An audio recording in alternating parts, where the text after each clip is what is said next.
र आज म तपाईहरुलाई कलेज गएर के गर्ने छु सबै देखाउने छु जुम मसँग। Hello everyone, welcome to a day in my life. र आज चाहिँ म बिहानै उठेँ र मुख धुनुभन्दा पहिले नै म किचनतिर पसेर आफ्नो लागि खाजा बनाउनतिर लागेँ। खाजामा के बनाउँदैछु भन्दाखेरि अन्डा, आलु र भात भुटेर भरे दिउँसोको लागि चाहिँ खाजा भनेर यसरी रेडी पार्दैछु। छुट्टी भएको दिन त आरामले गर्दा पनि हुन्छ, तर कलेज लाग्ने दिनमा चाहिँ एकदमै हतार हतार गर्नुपर्छ, नभए भ्याइँदैन। अनि भात भुटिसके पछाडि म लागेँ ब्रस गर्नतिर र ब्रस गरिसके पछाडि मैले नुहाएँ अनि लुगा लगाएर रेडी भएँ। र आज म तपाईहरुलाई कलेज गएर के गर्ने छु सबै देखाउने छु जुम मसँग। सो गाइजहरु, हामी जाँदैछौँ अटोमा। यस्तो पानी परेको छ हैन, तर चाहिँ म अगाडि बसेर जान्छु। आएको दुईटा केटीहरुको बिचमा how is our struggle? Struggle is so real. Yeah. Guys struggle is so real.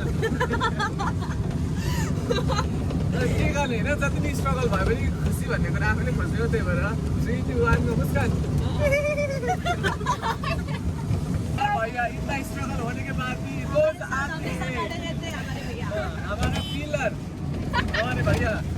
College कसरी जान्थ्यौँ भने त देखाएकै थिएन नि त। हेर्नुहोस्, यस्तै जान्थ्यौँ हामी कलेज होइन। यो चाहिँ हाम्रो प्राइभेट पर्सनिज हो गाइज। अब थाहा छैन हामी क्यामेरामा सबै आएको छौँ कि छैन, किनभने ब्याक क्यामेराबाट खिचेको। अनि आएमा इनिसियल भ्लगर पानी परेको स्ट्रगल त तपाईँहरूलाई छुट्टै नै छ होइन। अनि त्यस पछाडि हाम्रो जाम पनि यति हुन्छ, जाम अनि पानी हिलो बाटो यस्तो गर्दै गर्दै हामी देउसले खेल्छौँ नि के चित्रो बाटो गर्दै आइपुग्यो हामी भनेर होइन। अब नेपालमा भएको भए त हामी त्यो भन्दा पनि हुन्थ्यो होइन। अब चित्रो बाटो भन्दा पनि त यहाँ पनि बुझ्दैनन्।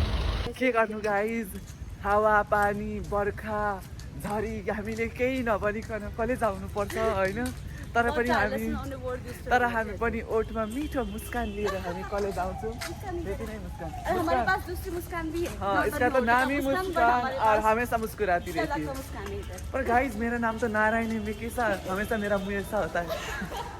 ये देखिए गाइज, नदी पार करते हुए हम लोग नर्सिंग के स्टूडेंट। गाइज मेरा ब्लॉग देखकर हंस भी लेना, पर हंसते हंसते आप लोग मुझे फॉलो करना ना भूलना। गाइज बारिश एक तरफ और हम लोग एक तरफ। र फाइनली हाँस्दै मुस्कुराउँदै हामी आइपुग्यौँ कलेज। तर म्याम क्लासभित्र पसिसक्नु भएको रहेछ। र आउनुहोस् अब म तपाईहरुलाई मेरो क्लासको सर एकचोटि टुर गराउनेछु। So guys this is our classroom, BSc nursing 3rd year. बिहान मैले के पाएँ भन्नु छ होइन। के पाएँ मैले भन्दा यसले मलाई ओइ भोटु यसले मलाई के देख्छ बिहान and by the way guys, let me introduce my dear friend Tenzin. र टेन्जिनसँग चाहिँ मैले यो के गेम हो मलाई थाहा छैन। अनि टेन्जिनले चाहिँ मलाई यस्तो खालको गरौँ भनेर सिकाउँदै थियो। अनि क्लासमा म्याम नभएको बेलामा टेन्जिनसँग चाहिँ म एकछिन जिस्किरहेको थिएँ। अनि मैले तपाईँलाई भनिरहेको थिएँ नि त आज म दिनभरि के गर्छु सबै देखाउने छु भनेर। So I was recording each and every moment है त। र अब चाहिँ लन्च ब्रेक भएको छ र म चाहिँ मेरो इन्डियन साथीहरूसँग बसेर उनीहरूको लन्च खाँदैछु। अनि तपाईँहरूलाई लाग्दै होला कि यसले त बिहानै भात भुटेर लगेको थियो, यहाँ त रोटी खाँदैछ भनेर। अनि लन्च ब्रेकमा चाहिँ अब सबैको यसो अलिअलि टेस्ट गरौँ न भनेर अनि मैले लगेको भात चाहिँ यहाँ हामी सबैजना बसेर खाँदै थियौँ। अनि अर्को साथीले चाहिँ के देखाएको भन्दै थियो कि। So again guys, we are going for the posting, our psychiatric posting from today. And what about yours?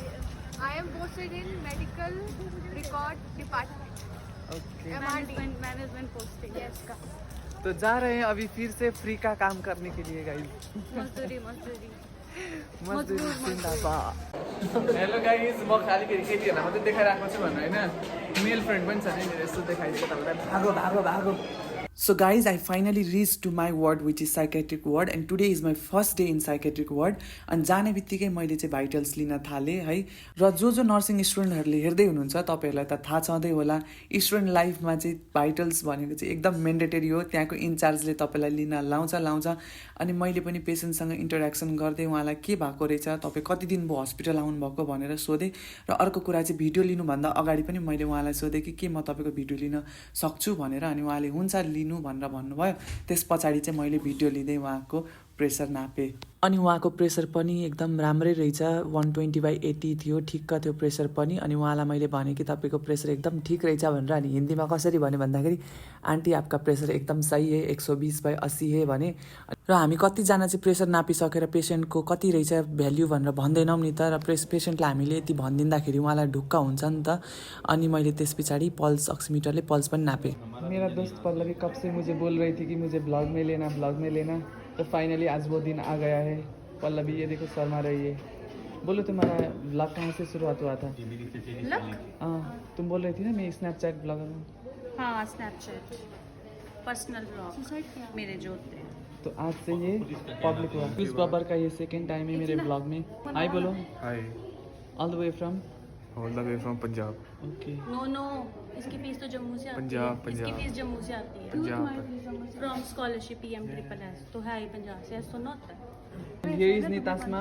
All the way from Calcutta र यहाँनिर चाहिँ अर्को मेन्टली स्ट्रेस्ड एकजना पेसेन्ट हुनुहुन्थ्यो र हामी सबैजना चाहिँ उहाँको कुराहरू सुनिरहेका थियौँ अनि उहाँलाई गाइड गर्दै थियौँ अनि गाइजहरू हामीलाई चाहिँ त्यहाँ वार्डमा देख्यो भने भाइटल लिन लक्कलाई गर्छ कि अनि त्यही भएर हामी भागेर यता ओपिडीमा आएर यस्तो फोन चलाउन आएको छौँ it's our break correct some more word from your mouth nothing let's make #.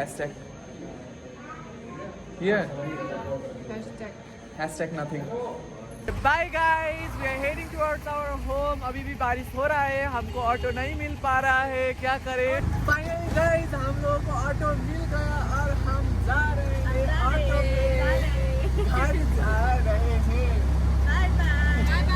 Bye guys, see you in our next video. Do not forget to like, share and subscribe Pratik Khadka and do not forget to comment as well, okay? So guys म घर आइपुगेँ र छिटो लुगा फेरेर fresh भयो त्यस पछाडि म चिया बनाउनतिर लागेँ किनभने आज बिहान पानी परेदेखि जाडो भएको थियो र मैले मिठो चिया बनाएर म र मेरो साथीले मिठो चिया खायौँ bye guys and thanks for watching and do not forget to like share and subscribe